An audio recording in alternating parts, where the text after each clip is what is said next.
ये धरा है जिसको आपने भी बहुत देखा है, आप भी बड़े हैं पले हैं यहाँ से।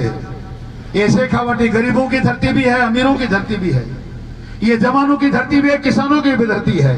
यहाँ पेट भी पालना पड़ता है और देश भी चलाना पड़ता है, इसलिए संख्या के चक्कर में पड़ने की जरूरत नहीं।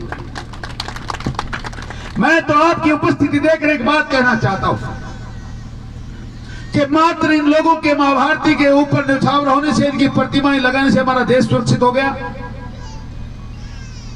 और देश सुरक्षित हो भी गया तो क्या आप सुरक्षित हो गए?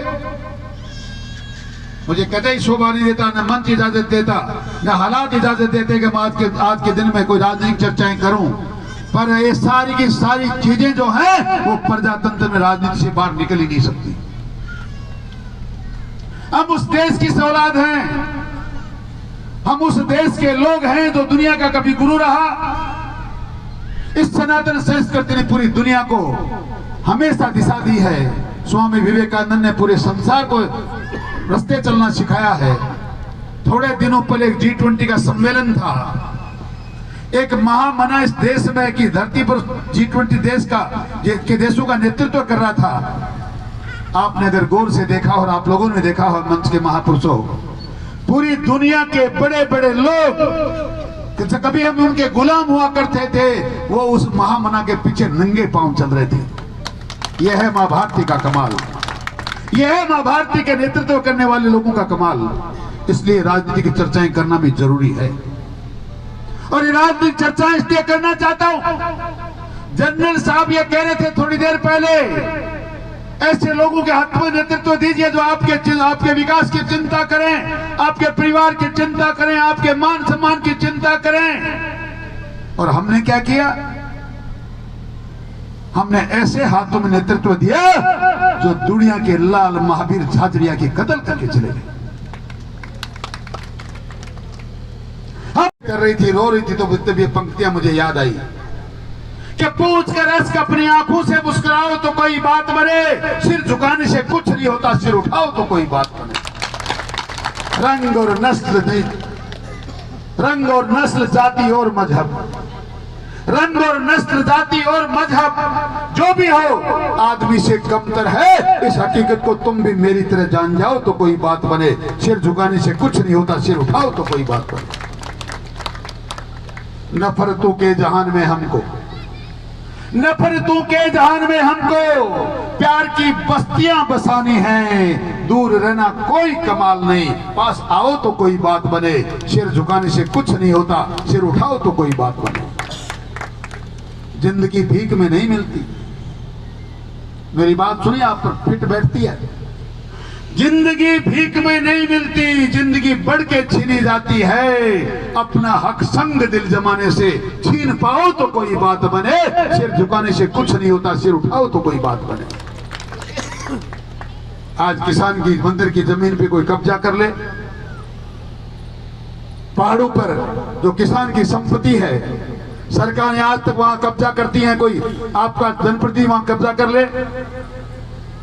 इंसानों के मान सम्मान की चर्चाएं करने वाले लोग, जिनके कांग्रेस के सरकार में, आपके विधायकों के सरकार में, उनके नेतृत्व करते हुए यहाँ माता बहनों की अस्मिता के साथ खिलवाड़ का पहला एक नंबर का प्रांत बन जाए, जहां माताओं के साथ व्यभिचार होता है, बलात्कार होता है।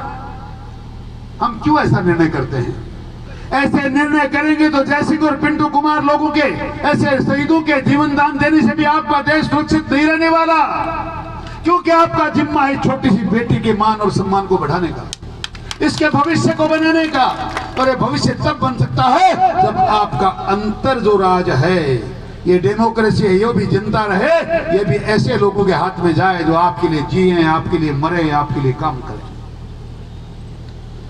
मैं लच्छेदार भाषण आपसे वोट मांगने के नहीं दे रहा, मैं ऐसे मंचों से वोट की मांगने की बात भी नहीं करता। फिर मेरे दिल में खून उबाल इसलिए खाता है कि जैसे हालात देखता हूं, जब मां बहनों की अस्मिता के साथ खिलवाड़ देखता हूं, जब सरकारी मंत्रियों के बंगलों पर मेरी बहनों के साथ बलात्कार देखता हूं, जब समाज के लोगों के सामने देख सुनता हूं कि अन्याय नहीं मिला तो तुम्हारी बहन बेटियों को उठा लिया जाएगा, ये बातें सुनता हूं तो मेरा खून खोलता है। जब महावीर झाझड़िया जैसी हत्याएं देखता हूं तो मेरा खून खोलता है। इसलिए जीने का कोई मकसद बचता नहीं। जीने का कोई मकसद बचता नहीं। मैं तो अपने आप को आपके हवाले करता हूँ, जिस प्रकार अमर शहीद जय सिंह और पिंटू ने मां भारती के हवाले कर दिया। ए मेरे किसान बुजुर्गों, ए 36 कौम के लोगों, ए मेरी माताओं बहनों, आपका मान और स्वाभिमान अगर जिंदा न रहे तो मैं तो अपने आप को आपके दिल पैरों में निछावर करना चाहता हूँ। जीने की कोई ज्यादा से जरूरत रही नहीं।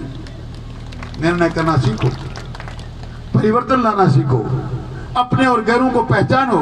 ये निर्णय जब तक आप नहीं करेंगे तब तक कितनी ही चीज मूर्तियां हम लगा दें, कितने हमारे बेटे और भाई शहीद हो जाएं, मां भारती के साथ न्याय तब तक नहीं होगा जब तक आप लोग जागोगे नहीं और अब न्याय करना सीखोगे नहीं। मैं आज के इस कार्यक्रम में इतनी 2 बातें आपको सुना सकता था। समय बहुत नजदीक आ चुका है। आप कितना जागे हैं, आप कितने नहीं जागे हैं, ये बात 25 तारीख को तय हो जाएगी।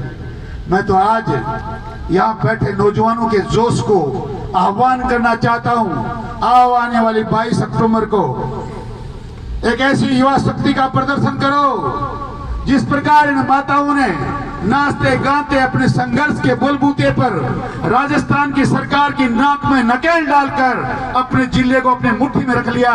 उदयपुर वाटी में जहां ये चाहती थी वहां रहने का संकल्प इन्होंने लिया, उसको हासिल कर लिया। आप भी नौजवानों, आपसे कह के जा रहा हूं, आने वाली 22 तारीख को 12 बजे एक ऐसे संघर्ष का बिगुल बजाओ, हिंदुस्तान नहीं, राजस्थान ने हिंदुस्तान की सल्तनत देखे और उदयपुर वाटी के युवाओं के जोश देखे, ताकि वो निर्णय और परिवर्तन आपके अनुसार हो जाए। आपका बहुत बहुत धन्यवाद। जय हिंद, जय भारत, राम राम। साहब।